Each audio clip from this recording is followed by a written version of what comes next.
Hey, this is Pastor John. I'm sitting down here with Tim Yorgey to talk a little bit about uh, where the decision of where we're going to send our kids to school. I know this is a decision that's weighing on many of our minds right now. So to help us think through it a little bit, I'm just going to ask him a few questions and we're going to listen to his responses. And hopefully we'll open a good conversation between us. And one of the reasons we're doing this is, one, just to help us think through the issue, and two, to open the conversation so that we can think through this and talk through these decisions wisely, because this is a big decision, and again, many of us are thinking through it. So without further ado, here we go. All right, so Tim, why don't you explain a little bit about your previous positions at Faith Christian School, and a little bit about your decision and why you chose to send your kids to private school.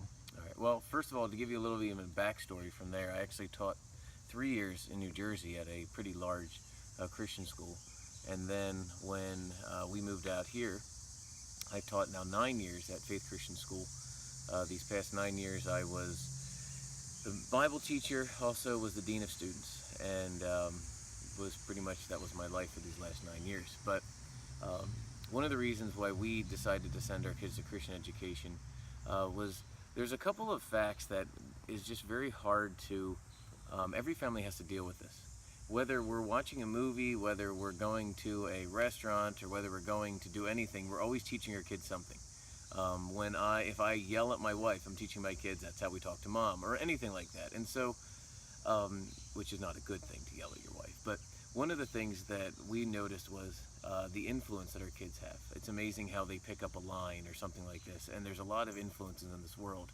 And so as a family, if there's going to be 8 hours a day where my kids are going to be taught something by someone other than myself, I definitely want to make sure those people are agreeing with the way I understand and view the world. Because there's that line that everybody talks about, well, if you send your kids to private school, you're sheltering them. You need to send them to public school to get the real world.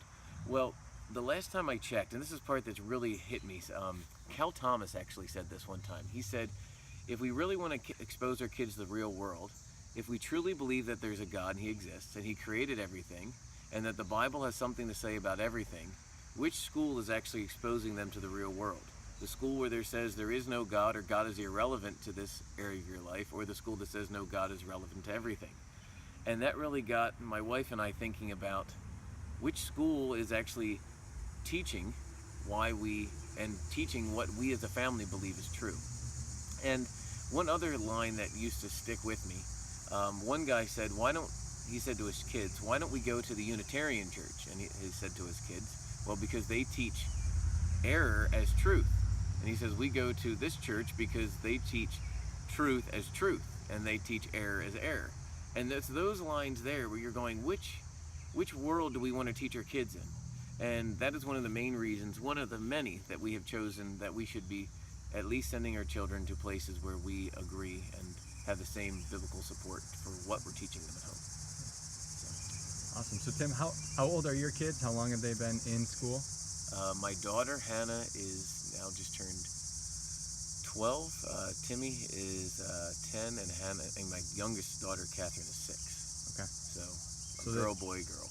Okay. Yeah. So they've been in school for a while. Yeah. How have you seen, and sorry I didn't prep you for this That's one fine. before, how have you seen the theological teaching, the theological aspect of their education play out in their lives, whether it be moral, whether it be even educational, or just doing their homework, learning, all of this stuff? How have you seen that kind of influence their character, their motivations, and their life with Christ and everything? To give you an example, one of the things that stuck out to my, especially at a Christian private school, when you have chances to memorize things, poetry or whatever, it's very biblical based. Like, we had a speech meet, and my daughter came home and she's memorizing scripture.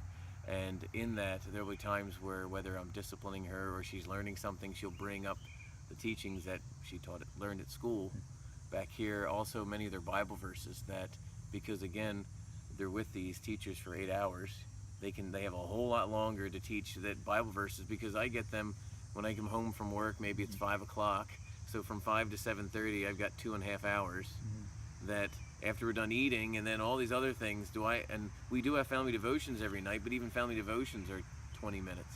and and if trying to get everybody to sit still and all that, where also the Christian school, they can come alongside as a great help to teach many of the things that as a dad I would love to teach them, but just of constraints of this world we live in, that Christian education is able to come along and help out. Yeah. So Excellent. So one of the, well, I guess I'll start with this one. Is there, in your decision making, was there much of a debate between public school, Christian school, and whether there was or wasn't, are there any good, like, kind of difficult questions or reasons why one might send their kid to a public school? Again, you have to remember, it's not like if I send my child to public school, I'm committing the worst sin there ever was in the world. Each family has to make choices. Every family makes a choice of, what we do, whether it's at Christmas time, who you're going to visit, who you're not. But the choices we make all have consequences, one side or the other.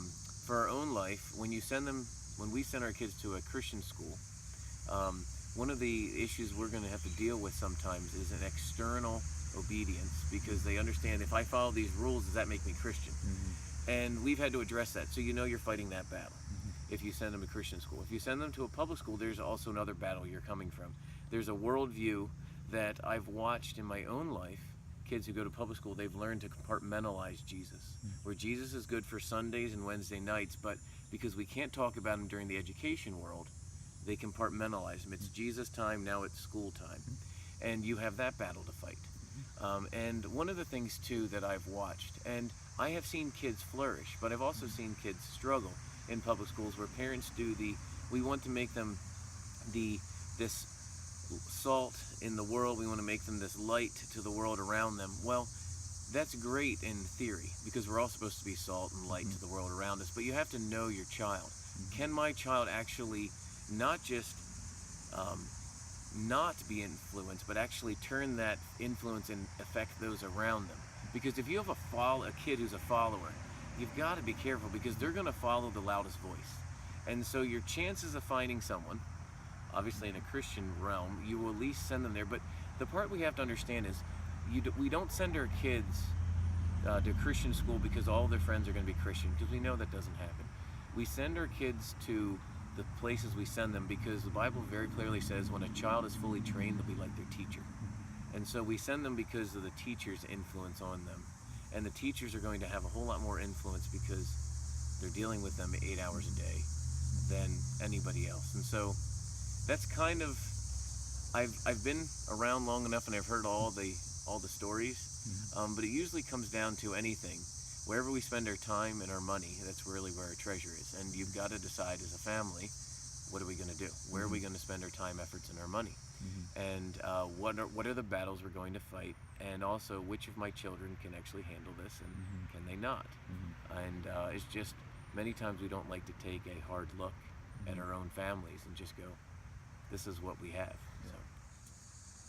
All right. So one of the arguments to send your kid to a public school would be that public schools simply have more resources, federally funded, state funded, public funded.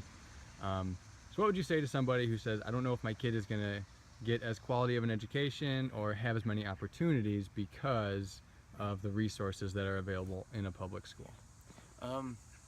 Usually my answer to that is this question of, what world are our kids, would you believe your kids are for? Are they a gift for this world, or are they a gift for the world to come, the ages to come? Because if you believe they're a gift for this world and this world only, then all you should be doing is making sure they can get the best sports, the best education, worldly speaking, because it's all about right now.